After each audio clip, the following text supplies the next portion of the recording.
크립토 플러스 2부 시작합니다. 김준우 쟁글 대표님 모셨습니다. 안녕하세요. 네, 안녕하세요. 네, 대표님도 어제 잠 못 주무셨나요, 혹시? 잠을 못 주무셨다 그래서. 아유, 잘 주무신 것 같은데. 네. 잘 자진 않았습니다. 어제 뭐 비가 너무 세게 창문을 계속 비 때리더라고요. 때문에. 비 때문에. 뭐 다른 뭐가 있었나요? 저는 어제 이제 장 보다가 네. 시장 보다가 잘 타이밍을 약간 놓쳐가지고 네. 늦게 잤습니다. 그렇다고 합니다. 네. 근데 원래 약간 그 트레이딩을 잘 안 하시는 걸로 알고 있어요. 네. 아, 그러시군요. 네. 푹 주무셨겠네요, 그러면은. 네, 그냥 잘 자고 있습니다. 굉장히 네. 푹 주무셨겠는데 약간 공격적으로 들리는 건 저만의 느낌입니다. 전혀 아무도 공격하지 않습니다. 네. 네. 아, 저도 잘 잤습니다. 네. 네. 오늘 가져오신 주제가 굉장히 저는 재밌을 것 같아요. 네, 이게 제가 좀 주제들을 이제 계속 하다 보니까 네. 이제는 새로운 이야기보다는 이제 알고 있다고 생각하지만 좀 더 구체적으로는 모르고 있는 이제 그런 부분들을 좀 더 들어가야 될 것 같아서 너무 좋네요. 네. 어디 가서 오늘 아는 척하기 주제가 좀 얘기 블록체인은 이기는데 네. 왜 코인은 지는가? 네, 네, 이게 주제입니다. 네. 저도 궁금합니다. 왜 집니까? 그러니까요, 궁금해요. 네.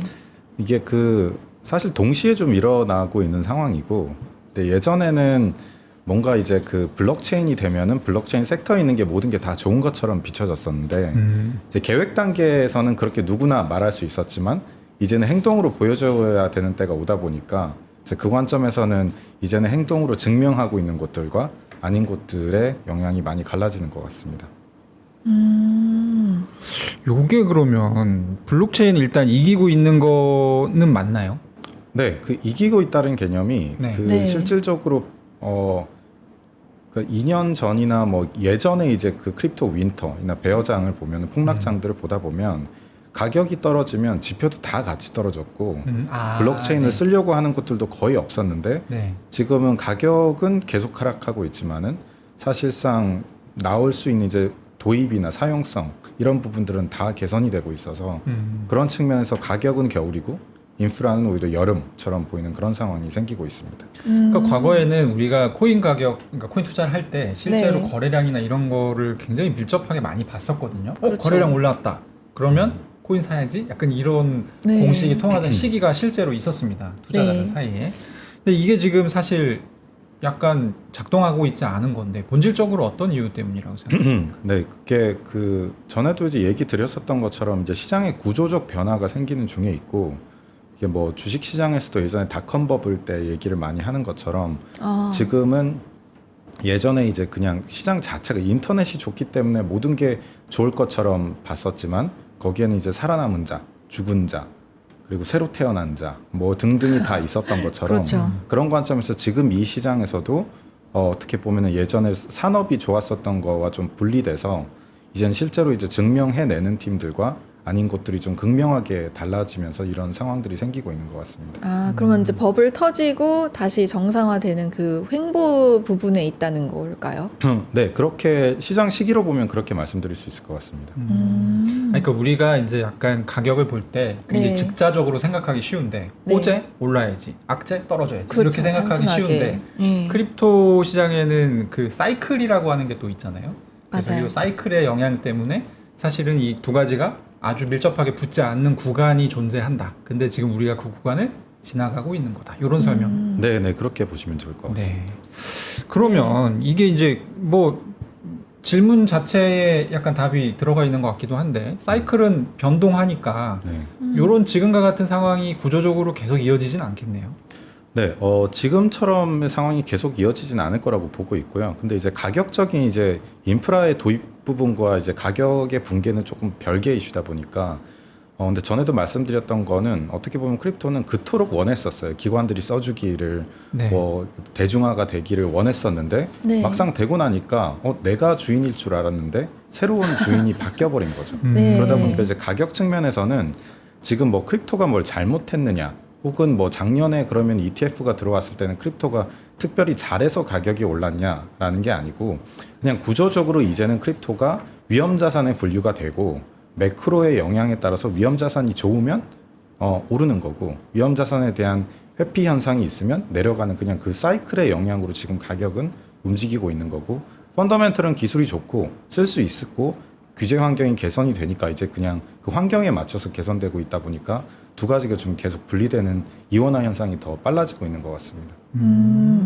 사실 그러면 거시경제 문제 얘기 잠깐 해주셨지만은 그런 거 외에도 사실 최근에는 AI랑 반도체 쪽으로 돈이 굉장히 많이 쏠려서 가격적으로 그런 거 아니냐 이런 네. 얘기도 많이 있잖아요. 네네.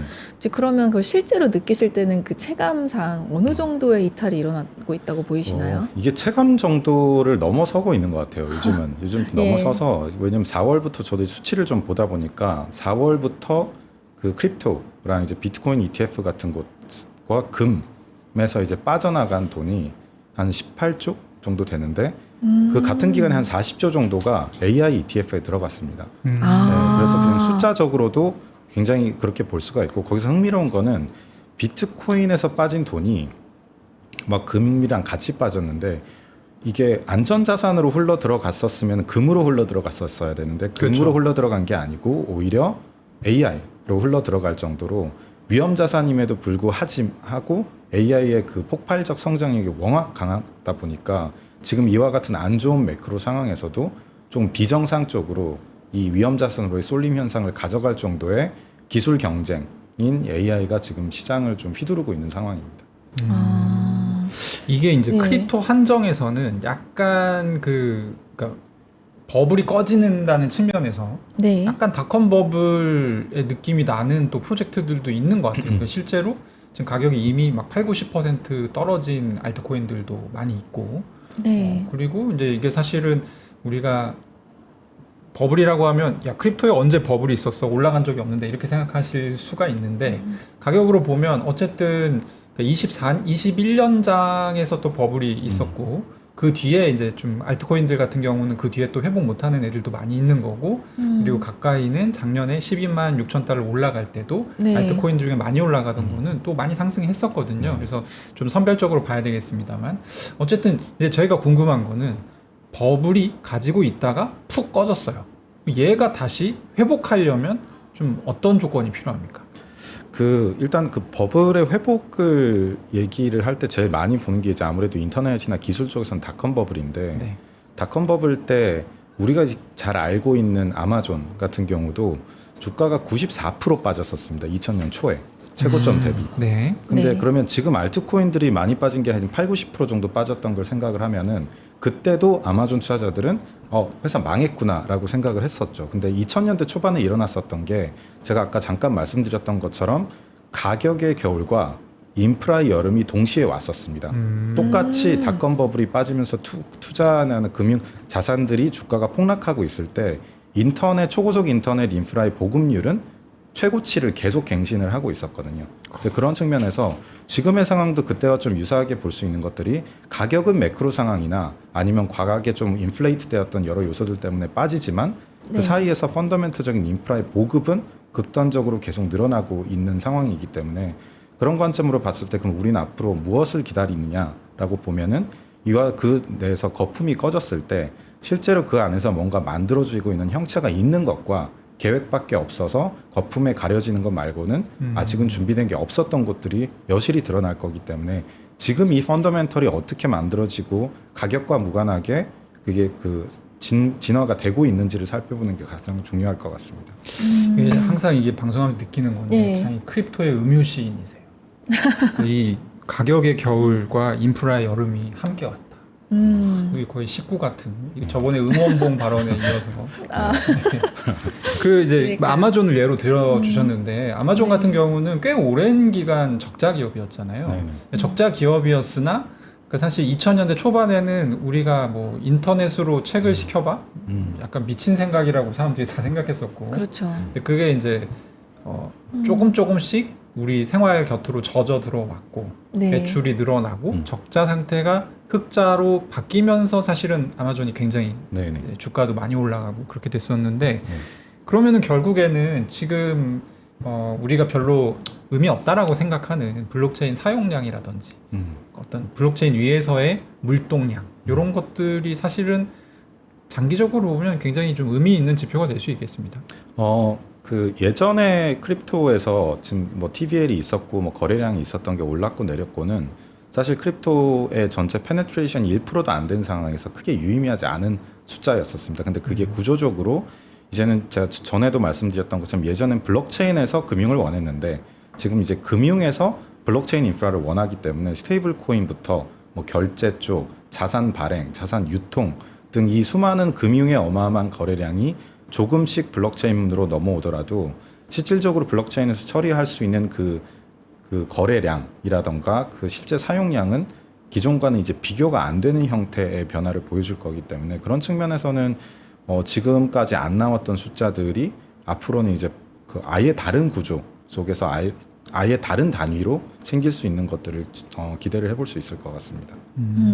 이 여담으로 궁금한 건데 대표님 네. 보시기에는 당시에 그러면 아마존이 생존했었던 그 아주 가장 큰 이유가 뭐였다고 생각하시나요? 그때 아마존이 가격이 94% 그렇게 내려왔을 때 저도 이제 좀 더 찾아보니까 아마존이 초기에는 적자 기반의 성장 전략을 채택을 했었고 우리나라로 치면 이제 쿠팡이랑 비슷했었죠. 네. 쿠팡이 2020년, 21년 뭐 이때 계속 저 적자 감당 못하고 망할 거다라는 얘기가 나왔는데 그 이후에 흑자 전환을 하고 나서는 시장을 전체적으로 장악을 하는 것처럼 네. 이 기본적으로 그 기술 인프라라는 것 자체가 초기에 좀 막대한 투자를 동반을 하는 것 같습니다. 그 동반이 돼서 그 계단형 성장을 보여줄 수 있는 형태가 인프라의 성장이지 인프라는 전체를 다 깔아놔야 되기 때문에 우리 조금 더 쉽게 생각하면 우리나라 통신사들이 인프라 사업을 하는데 여기저기 통신망을 다 깔아놔야지 우리는 한국에서 여러분들이 어딜 가든 쓸 수 있습니다라고 얘기를 할 수 있는 것처럼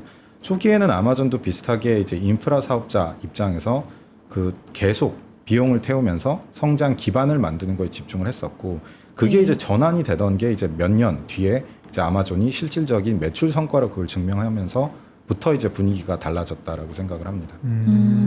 그러면 이제 네. 그때 살아남지 못했던 대부분의 IT 기업들은 뭔가 인프라 사업을 만약에 한다라고 치면 이런 어떤 지속적인 투자 이런 것에서부터 어긋났기 때문에 결국 사라진 것이고 네. 이걸 끝까지 밀어붙여낸 아마존은 생존을 했다 이렇게 보시는 걸까요? 네, 그 몇 가지가 있을 것 같은데 일단은 그 당시에 생존을 못했었던 기업들을 이제 생각을 하면서 지금 코인 시장에 좀 빗대어 보면은 그때도 이제 시스코 같은 기업이 예를 들어서 볼 수 있는 게 그때 어마어마하게 고점을 찍었고 아직까지도 2002년대에 그 고점을 회복을 못 하고 있습니다. 네. 근데 그러면 시스코가 망한 회사냐라고 보면 그건 아닌데 문제는 요즘 이더리움에서 재기를 많이 하고 있고 반대로 이더리움은 극복을 하기 위한 이제 계속 클루를 계속 보여주고 있는 상황이라서 시스코보다는 조금 더 나은 상황이라고 생각은 할 수 있는데 시스코 그 이더리움 같은 경우도 지금 이 생태계에서 우리가 사용량 정말 많아 하는데 뭐가 문제가 되냐?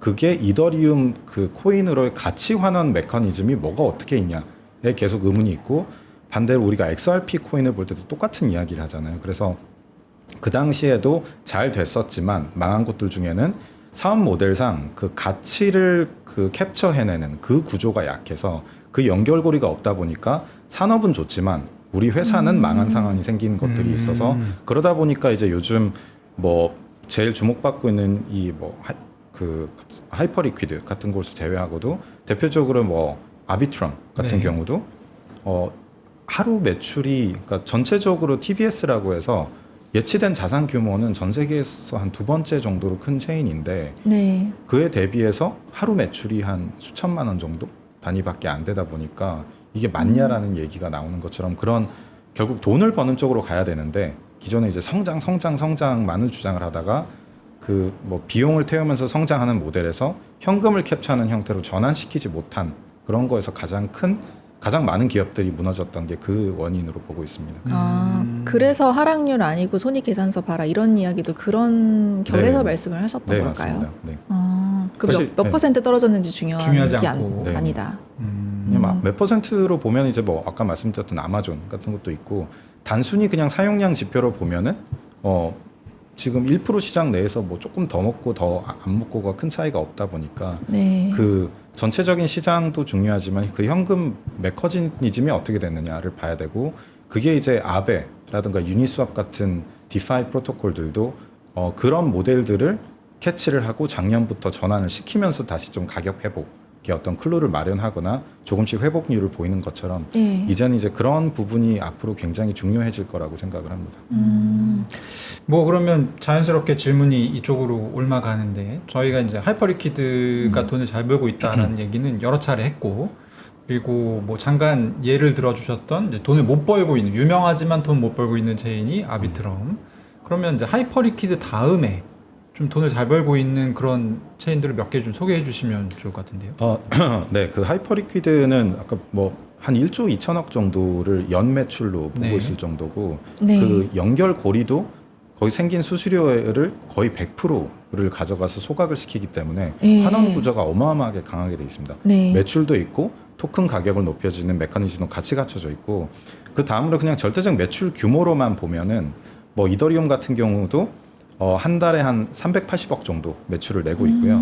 그거보다 조금 더 높게 이제 솔라나 같은 곳, 트론 같은 곳이 이제 그 가스비 등으로 생기는 그 메인넷으로서의 그 수수료를 계속 발생을 시키고 있는데 이제 아까 하이퍼리퀴드랑 좀 다른 건 이더리움도 마찬가지로 이더리움으로 같이 환영이 되는 구조가 약하다 보니까 요즘 여러 노력들이 나오고 있는 거고 솔라나 같은 경우에는 조금 있지만 하이퍼리퀴드처럼 강하게 되어 있지는 않고 두 번째로는 그 매출의 그 성격이 여전히 좀 밈코인 쪽에서 나오다 보니까 저게 그 지속 가능한 성장이냐에 맞춰서 조금 더 의문점이 있는 부분들이 있을 것 같고요. 그래서 하이퍼리퀴드 제일 강하다라고 보면 하이퍼리퀴드가 그 대표적인 걸 보고 있고 네. 많은 분들이 좀 익숙해서 잊고 있지만 이제 아베 같은 네. 경우도 1년에 연매출을 한 2천억 넘게 내고 있고 실제로 아. 가격 메커니즘도 탄탄하게 만들어져 있기 때문에 네. 여기도 비교를 하자면 하이퍼리퀴드 쪽에 조금 더 가까운 모델이라고 보면 되고 나머지 곳들은 뭐 이더리움, 솔라나 그리고 트론 같은 경우는 어느 정도는 만들어놨지만 매출은 규모가 있지만 코인으로의 가치 캡처를 할 수 있는 메커니즘을 지금 개선하기 위해서 여러모로 노력을 하고 있는 거고 이제 뭐 아비트럼이라던가 아니면 체인링크나 이런 곳들은 그 몰포 같은 경우 다 모델은 좋고 기업들이 많이 쓰지만 그게 코인 가격에 어떻게 환원될까에 대해서는 아직은 좀 풀어야 될 과제가 남아 있는 상황입니다. 아, 그렇군요. 근데 아베는 진짜 저희 방송에서도 많이 다루지 않은 것 같아요. 아베는 근데 조용한 약간 강자였네요. 뭔가 이렇게 우리 공항에 가면 우리도 모르게 클래식 같은 걸 듣게 되잖아요. 그렇죠. 네, 그렇게 많이 언급이 되긴 했습니다. 저희 아, 방송에서. 슬쩍. 네. 예. 집중해서 다룬 적은 없습니다. 그렇죠. 깊이 있게 다뤄진 적이 없는 것 같아서. 네. 근데 네. 조용한 강자였다니까 또 네. 놀랍네요. 2천억 정도라고 하셨죠. 네, 연매출이 네. 그 정도로 나오고 있습니다. 굉장히 크네요. 네. 저는 이제 딱 말씀하시는 거 들어보니까 좀 약간 딱 걸리는 게 뭐냐면 예. 아베나 하이퍼리퀴드 같은 경우는 그러니까 하이퍼리퀴드는 그 두 가지 특징이 이게 있는 것 같아요. 일단 인프라가 두 종류가 있는 것 같습니다. 하나는 거래소냐 아니면 뭐 블록체인이냐 이런 게 네. 그러니까 블록체인이라고 하면 정말 기반 인프라인 거고 거래소라고 하면 우리가 쉽게 많이 사용하는 앱 같은 그런 그렇죠. 구조들인데 둘 다 인프라잖아요. 네. 근데 이 블록체인으로 돈을 버는 거는 탈중앙화 환경에서 너무 어려운 것 같아요. 네, 맞습니다. 왜냐하면 매출이 많이 나와도 네. 이더리움 사실 남는 게 없을 겁니다. 저거 다 나눠주거든요. 그 채굴에 참여한 사람들한테 보상으로 이더리움을 또 다 나눠주기 때문에 보상이 너무 많군요. 그 부분이 있고 네. 반면 하이퍼리퀴드 같은 경우는 욕을 많이 먹고 있지만 지금 현재 이 블록체인 돌아가는 구조가 굉장히 중앙화되어 있잖아요. 노드가 한 20개밖에 안 되고 그 실제 욕을 작동 안 먹는 되고. 이유는 이제 중앙화되어 있다는 그렇죠. 거에 관해서 욕을 먹는 네. 거죠. 저거는 좀 그렇지 않아? 너무 중앙화되어 있는데 약간 이런 느낌. 그러니까 이게 돈을 번다는 측면에서는 탈중앙화 플랫폼은 사실은 어쩔 수 없는 운명인가 하는 생각도 사실 들거든요. 어떻게 생각하시는지. 구조적으로 어쩔 수 없는 것 같습니다. 근데 지금 탈중앙화 플랫폼들이 아직은 그래도 기대를 해볼 여지가 있는 게 중앙화되어 있는 것들은 혼자서 성장을 하면 되기 때문에 시장 파이가 크지 않은 상황에서도 본인한테 수익이 집중이 되기 때문에 클 네. 수가 있는데 반대로 이제 그러면 탈중앙화는 왜 나왔었냐라고 하면은 네. 이게 어마어마하게 커졌을 때 수십, 수백, 수천 군데가 이제 그 탈중앙화된 위에서 쓰게 되었을 때는 그 규모의 경제 측면에서 확실하게 클 수 있다라는 이제 그런 장점들이 있다 보니까 아직 시장 페네트레이션이 낮은 상황에서는 사실상 탈중앙화 프로젝트는 아직 기지개를 제대로 못 펴본 상황이라고 보시면 될 것 같고 그런 그 반대로 탈중앙화 프로젝트는 얻어갈 게 없다라는 얘기는 반대로 탈중앙화 프로젝트 위해서 쓰는 곳들은 그만큼 많은 돈을 지불하지 않아도 된다는 얘기이기 때문에 신규 진입자나 사용자 입장에서는 매력적인 선택지가 될 수가 있는 거죠. 그래서 그런 부분에서는 앞으로 이제 한 2년, 3년 지나고 조금 더 대중화가 된 상황에서 뭐 이더리움이나 솔라나 이런 것들의 그 탈중앙화된 프로젝트들이 어떻게 돈을 벌어가는지에 대한 것들을 이제 증명해 내면은 그때 가서 조금 더 이제 그 애플 투 애플 이제 1대1도 이제 비교를 해볼 수 있을 것 같습니다. 그 초기에는 네. 사실 탈중앙화 플랫폼, 탈중앙화 앱, 보통 우리가 D앱이라고 불렀었는데 그런 것들에 이제 약간 윤리적인 가산점이 있었거든요. 네. 저래야지 크립토는 이런 게 있었는데 저게 철학이지. 그렇죠. 예. 지금 와서는 사실 돈 잘 버는 애들이 장땡인 거고 그리고 이제 돈 버는 방법이 두 가지가 있는데 예. 정말 큰 시장에 아주 깊게 기초공사 해가지고 깔아놓고 돈을 나중에 이렇게 긁어 모으는 방식 이게 이제 네. 말씀하셨다시피 탈중화가 잘 되어 있는 이더리움이나 뭐 네. 솔라나나 뭐 이런 체인들의 방식인 것이고 네네 그리고 이제 하이퍼리퀴드 같은 경우는 아주 특수한 기능에 집중을 맞습니다. 해서 탈중화 아니어도 되니까 이리로 와라. 네, 그게 이제 설득이 되는. 네 맞습니다. 그러면은 자연스럽게 아까 네. 이제 손익계산서를 볼 때도 우리가 투자를 할 때 네. 정말 이 어떤 프로젝트가 어떤 시장을 타겟팅하고 있는지를 봐야 되겠네요. 이게 뭐 사실 뭐 이렇게 되면 기업 분석이랑 네네. 똑같죠, 뭐 똑같은데. 거의. 네, 예. 근데 이게 똑같은 게 이제 앞으로 이제 많은 분들이 이제 투자를 하면서 점점 더 많은 것들이 이게 토큰으로 귀결되는 거에 대한 질문을 하시게 될 거예요. 왜냐하면 네. 이미 베이스 같은 경우도 돈을 많이 버는데 베이스 토큰이 없거든요. 그렇죠. 그냥 코인베이스 주식을 사려고 보니 다른 모델들은 희석이 되어 있고 이런 고민들이 있는데 지금 토큰화에서 많은 분들이 얘기하는 뭐 이제 RWA가 되고 토큰화가 될 거고 자산이 다 될 거다라고 얘기를 하시잖아요. 근데 그 이면에는 뭐가 있냐? 결국에는 주식도 토큰의 형태로 그냥 발행이 되는 거고 채권도 토큰의 형태로 발행되는 거기 때문에 토큰이 결국 무엇을 담고 있는 형태냐에 따라서 토큰이 다 동질적인 토큰이 아닐 거고 그냥 다른 자산을 거래할 수 있는 그냥 하나의 바구니 형태일 뿐이다라는 관점에서 우리가 주식을 담은 토큰을 볼 때는 똑같이 이제 돈을 어떻게 버는지 뭐 우리가 주식 평가를 할 때처럼 성장성이 어떻게 있는지 비용은 어떻게 통제가 되는지 지속 가능한지 무슨 섹터인지 이런 부분들을 다 살펴보는 게 이제 네. 지금의 앞으로 펼쳐질 시장이고 이제 기업이 들어왔기 때문에 이제는 기업이 이제 이윤 추구 활동하는 사업 모델 기반으로 토큰을 활용하게 될 것들을 생각을 하면 앞으로는 점점 더 이제 내가 토큰으로 투자를 토큰에 투자할 거냐 주식을 투자할 거냐가 아니라 뭐 어떤 형태의 사업을 하고 있는 것에 투자를 할 건가라는 관점으로 보시는 게 이제 우리가 토큰 투자를 보는 이제 미래가 되지 않을까 싶고 현재 이제 대부분의 이제 토큰들은 인프라 주식 같은 것들이에요. 그래서 인프라를 깔겠다 하는 뭐 예를 들어서 펠런티어의 초기 주식일 수도 있고 S&P의 초기 주식일 수도 있고 아마존일 수도 있는 것처럼 지금에 있는 것들은 나중에 한 5년, 10년 뒤에 토큰화된 금융시장 내에서는 그냥 인프라 섹터에 있는 토큰이다 정도로 생각을 하시는 게 좋을 것 같습니다. 그러니까 지금도 보면은 우리 네. 뭐 여기 적합하지 않은 코인일 수도 있겠습니다. 특히 이제 리플 같은 경우가 그런 논란이 좀 많잖아요. 그 리플 가격이 리플랩스가 잘하는 거랑 상관이 있냐 없냐 뭐 네. 이런 논리적인 관계가 좀 떨어지지 않냐 네네. 이런 지적들이 최근 들어서는 또 많이 나오고 있는데 네.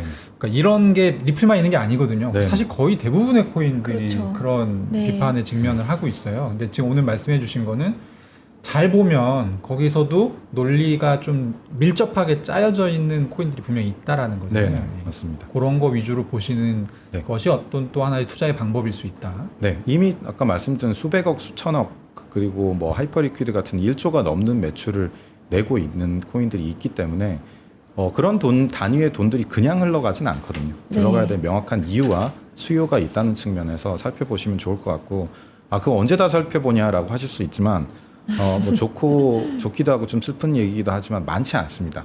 그래서 몇백억 단위로만 보더라도 많지 않기 때문에 몇 개 정도 보면 될까요, 대충? 수십 개 수십 개 이내일 거고 이내네요. 수십 개도 뭐 후반대는 아닐 것 같습니다. 그래서 그냥 예. 대표적인 코인들이 그 정도로 벌고 있고 아까 이제 아비트럼 같은 경우도 뭐 아까 말씀한 하루에 몇 천만 원 정도기 때문에 뭐 한 달로 보더라도 뭐 정말 많아야지 몇십억을 가기도 쉽지 않은 규모 이런 것들을 감안하면은 우리가 몇백억 단위 이상에 있는 코인들은 나름 그 시장 내에서 어떤 사업 모델을 증명하고 성장을 하고 있다라고 볼 수 있고 그 규모가 절대적인 거가 크지 않다라고 해서 너무 부정적으로 보지는 않아도 되는 게 성장률을 보면 굉장히 빠르게 가고 있기 때문에 이게 앞으로 디지털 자산 토큰화된 금융시장의 미래에서의 인프라 역할을 할 수 있는 주식 같은 거구나라는 어떤 베팅을 해볼 수 있는 근거를 찾아보시면 좋을 것 같습니다.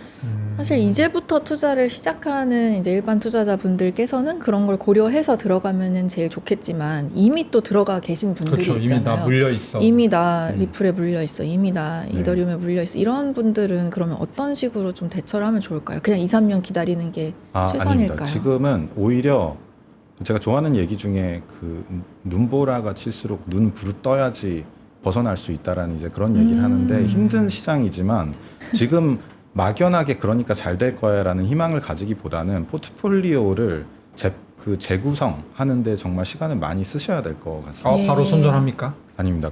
다 손절하면 안 되고 아까 네. 말씀드린 거품이 거쳤을 때 네. 예. 형체가 실제로 남아 있는 코인을 나는 담고 있는 건가? 내 포트폴리오에 가지고 있는 내 코인 지갑에 가지고 있는 거래소에 있는 코인들은 형체가 있는 것들을 백을 하고 있는 코인들인가 위주로 검토를 해보고 아닌 부분들에 대해서는 본인의 이제 판단에 의해서 손절을 할 수도 있는 거고 오히려 조금 더 그래 이런 숫자가 나오는 것들 위주로 베팅을 해봐야겠구나 해서 포트폴리오 재구성을 하면 뭐 닷컴 버블 때도 좀 보였었던 그런 거지만 산업이 클 때 그 근거 있는 숫자들이 그냥 네. 나오는 숫자들이 아니기 때문에 어떤 플라잉 휠처럼 선순환 효과를 만들어낼 수 있는 여지가 충분히 있을 수 있습니다. 그래서 지금은 뭐 몰려 있는 분들 같은 경우에도 그냥 과감하게 일방향적으로 코인은 다 손절 혹은 코인은 뭐 다시 풀매수 이런 쪽으로 가기보다는 내가 포트폴리오에서 담아야 되는 자산이 뭔지를 최대한 좀 따져보시는 시간을 꼭 가지시는 게 이 시장의 가장 현명한 투자법이지 않을까 싶습니다. 100% 네. 손절하지 않더라도 뭐 비중을 좀 줄인다든지 맞습니다. 이런 식으로 가는 것도 그래야겠네요. 하나의 방법이다. 네. 네. 근데 제가 이제 사실 김준우 대표님을 사적으로 알지는 못하는데 네. 저희 이제 방송을 꽤 오래 같이 했잖아요. 네. 굉장히 진중한 분인데 이렇게 뭔가 포트폴리오 조정을 해야 된다라는 얘기는 하란 얘기입니다.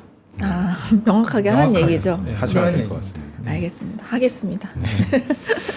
예. 요게 또 이제 살을 깎는 과정이 될 텐데 아마 갖고 계신 분들은 다 코인에 애정이 있어서 갖고 계신 걸 거거든요. 그렇죠.